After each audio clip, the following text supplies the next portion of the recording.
Welcome you all in our YouTube channel Harsiddhi One Direction from Void to Creation, and today we continue our fourth English grammar with chapter number 6, the noun gender. Okay, first question, that is what is gender? Gender को आप कैसे describe कर सकते हो? तो यहाँ पर आप ऐसे याद रखिए कि जैसे कि एक होता है अपना मस्कुलाइन, ठीक है, एक होता है फेमिनाइन, कॉमन और न्यूटर। अब इसको कैसे पहचानेंगे?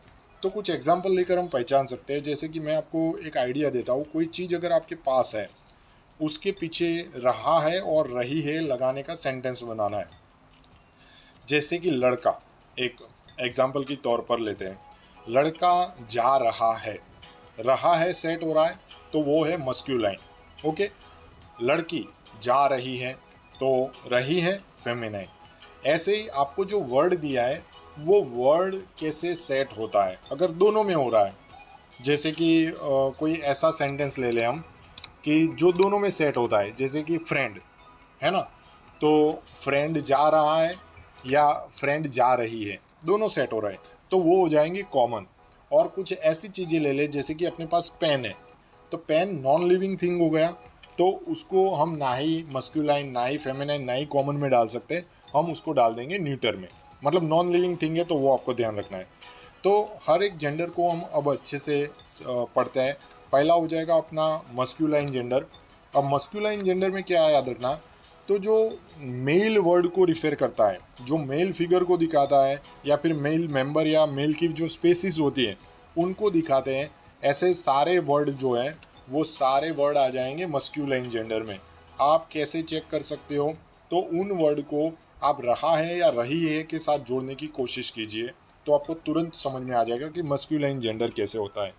जैसे कि यहाँ पर पहले डेफिनेशन देख लेते हैं। Masculine nouns refer to words for a male figure और मेल मेंबर और a species, for example man, boy, actor, horse. अब हमें कैसे पता चलेगा कि ये जो वर्ड है वो सारे मस्क्यूलाइन है कि नहीं है? तो मैंने बताया ना, जैसे घोड़ा जा रहा है, अच्छा लग रहा है, घोड़ा जा रही है सेट नहीं होगा, ठीक है। तो जो हॉर्स है, तो हॉर्स कौन सा हो जाएगा? मस्क्यूलाइन हो जाएगा। वैसे जैसे कि बॉय, बॉय खाना खा रहा है, लड़का खाना खा रहा है, ठीक है, लड़का खाना खा रही है, कॉम्प्लिकेट हो जाएगा। तो बॉय जो है खाना खा रहा है सेट हो रहा है, तो वो क्या हो जाएगा? Masculine gender. तो ऐसे ही हम फेमिनाइन जेंडर खोजने की कोशिश करेंगे। फेमिनाइन जेंडर में कौन आ जाएगा? तो जैसे मस्क्यूलाइन जेंडर था वो मेल के लिए था, वैसे ही फेमिनाइन जेंडर है वो फीमेल के लिए होता है। मतलब जो फीमेल फिगर को दिखाता है या फीमेल मेंबर को, उनकी स्पेसिस को दिखा रहा है, ऐसे वर्ड जो है वो फेमिनाइन जेंडर में चले जाएंगे।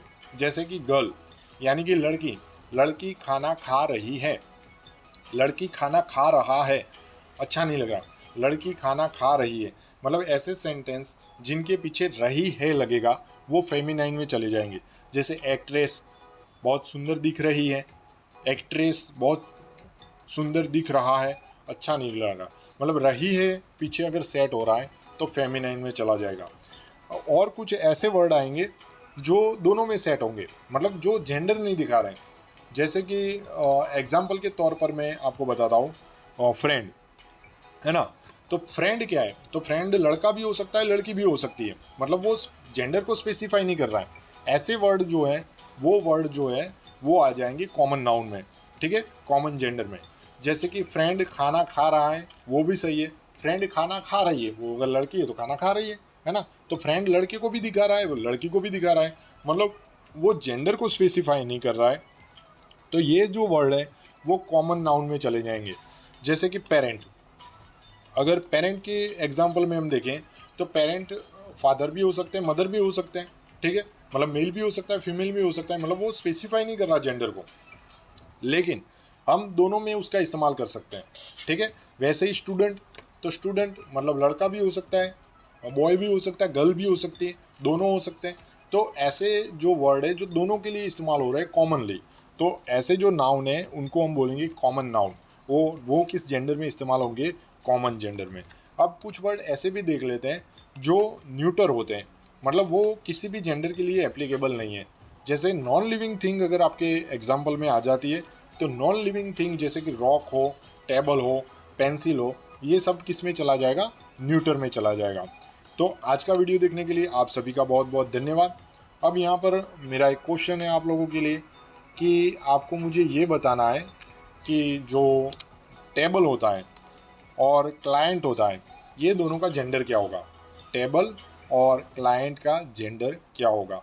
आज का वीडियो देखने के लिए आप सभी का बहुत बहुत धन्यवाद। नेक्स्ट जो वीडियो होगा वो होगा अपना पर्सनल प्रोनाउन के बारे में।